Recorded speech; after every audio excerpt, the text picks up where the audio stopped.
Baik, pada kesempatan ini saya akan menjelaskan soal tentang distribusi sampling mean. Dengan soalnya sebagai berikut. Penjualan suatu merek sepatu di suatu perusahaan berdistribusi normal dengan rata-rata penjualan yaitu 100 sepatu per bulan dan variansinya 20. Apabila diambil sampel acak sebanyak 30 toko, berapakah peluang rata-rata penjualan dengan paling banyak 98 sepatu terjual? Sebelum menjawab soal tersebut, kita perlu mendata apa yang diketahui dan apa yang ditanyakan terlebih dahulu. Yang diketahui bahwa populasi pada soal tersebut berdistribusi normal. Min populasinya atau mu x itu sama dengan 100. Variansi populasi atau sigma kuadrat x sama dengan 20. Maka sigma x nya itu sama dengan akar 20. Ukuran sampelnya atau akar N sama dengan 30. Yang ditanyakan, berapakah peluang rata-rata penjualan dengan paling banyak 98 sepatu terjual? Atau dalam bentuk matematikanya yaitu peluang X bar kurang dari sama dengan 98. Sebelum masuk dalam pertanyaan, sebelum masuk dalam menjawabnya, pertama kita harus menentukan apakah soal tersebut dapat menggunakan teori milimet pusat atau tidak. Nah, jadi kita lihat dari apa yang diketahui pada soal tersebut, bahwa yang diketahui itu populasinya berdistribusi normal, variansi populasinya diketahui, dan ukuran sampelnya itu lebih dari sama dengan 30. Maka dapat disimpulkan bahwa soal tersebut dapat menggunakan teori milimet pusat. Untuk peluang X bar kurang dari 98, kita transformasikan dalam normal baku. Oleh karena itu, terlebih dahulu kita menentukan nilai Z-nya. Jadi nilai Z-nya itu sama dengan X bar dikurangi mu X per sigma per akar N, diperoleh 98 dikurangi 100 per akar 20 per akar 30, diperoleh sama dengan min 2 sama dengan per min 2 per akar 20 per akar 30. Maka didapat Z-nya sama dengan min 2,44948974, mendekati min 2,45, sehingga didapat nilai peluang X bar kurang dari sama dengan 98 itu mendekati peluang Z kurang dari sama dengan min 2,45. Dengan menggunakan tabel distribusi normal, maka didapat Z-nya itu sama dengan 0,00071. Sekian penjelasan saya. Terima kasih.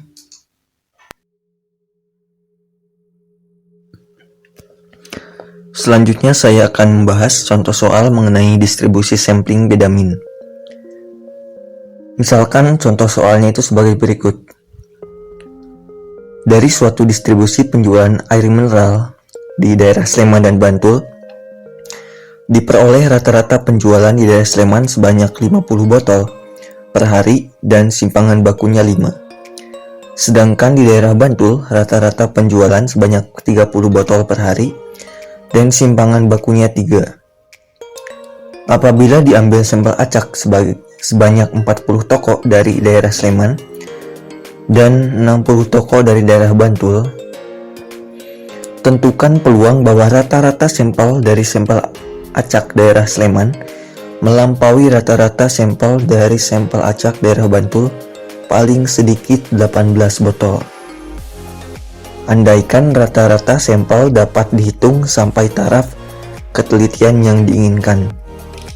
Nah, Dari soal tersebut diketahui bahwa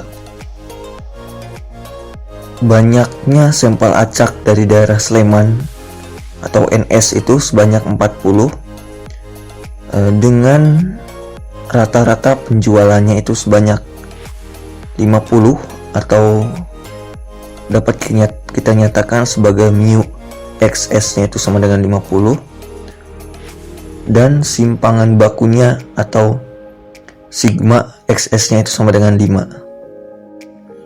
Sedangkan untuk NB atau banyaknya sampel acak dari daerah Bantul itu sebanyak 60 dengan rata-rata penjualannya atau mu XB nya itu sama dengan 30, dan simpangan baku atau sigma XB nya itu sama dengan 3. Nah, kemudian ditanyakan peluang rata-rata sampel dari sampel acak daerah Sleman melampaui rata-rata sampel dari sampel acak daerah Bantul, yaitu paling sedikit 18 botol. Atau secara matematis kita dapat nyatakan sebagai peluang X bar S dikurangi X bar B lebih dari atau sama dengan 18. Nah, dari permasalahan tersebut kita lihat apakah kita dapat menggunakan teorema limit pusat atau tidak. Dari yang diketahui bahwa NS nya itu sama dengan 40 dan NB nya itu sama dengan 60, di mana NS dan NB ini lebih dari atau sama dengan 30, dan mu dan sigma dari kedua populasi diketahui, maka kita dapat menerapkan teorema limit pusat. Sehingga untuk menentukan peluang X bar S dikurangi X bar B lebih dari sama dengan 18, kita dapat mentransformasikannya ke normal baku. Sehingga peluang X bar S dikurangi X bar B lebih dari sama dengan 18 dapat kita nyatakan sebagai peluang X bar S dikurangi X bar B kita kurangkan dengan mu X bar S dikurangi mu X bar B dibagi dengan sigma X bar S dikurangi X bar B. Nah, karena X bar S dikurangi X bar B ini kita kurangkan dengan mu dan sigma, maka ruas sebelah kanan juga kita kurangkan dengan mu dan sigma, sehingga peluang dari X bar S dikurangi X bar B lebih dari atau sama dengan 18 dapat kita nyatakan sebagai peluang Z lebih dari atau sama dengan 18 dikurangi mu X bar S dikurangi mu X bar B dibagi dengan sigma X bar S dikurangi sigma X bar B. Nah, untuk menentukan mu X bar S dikurangi X bar B dapat kita tentukan dengan sifat sebagai berikut, yaitu mu X bar S dikurangi mu X bar B sama dengan mu XS dikurangi mu XB, di mana mu XS nya itu sama dengan 50, kita kurangkan dengan mu XB yang sama dengan 30, atau sama saja hasilnya itu sama dengan 20. Kemudian untuk menentukan sigma X bar S dikurangi X bar B dapat kita nyatakan atau melalui sifat sebagai berikut, sehingga diperoleh bahwa sigma x bar S dikurangi x bar B itu sama dengan akar dari 0,8. Nah,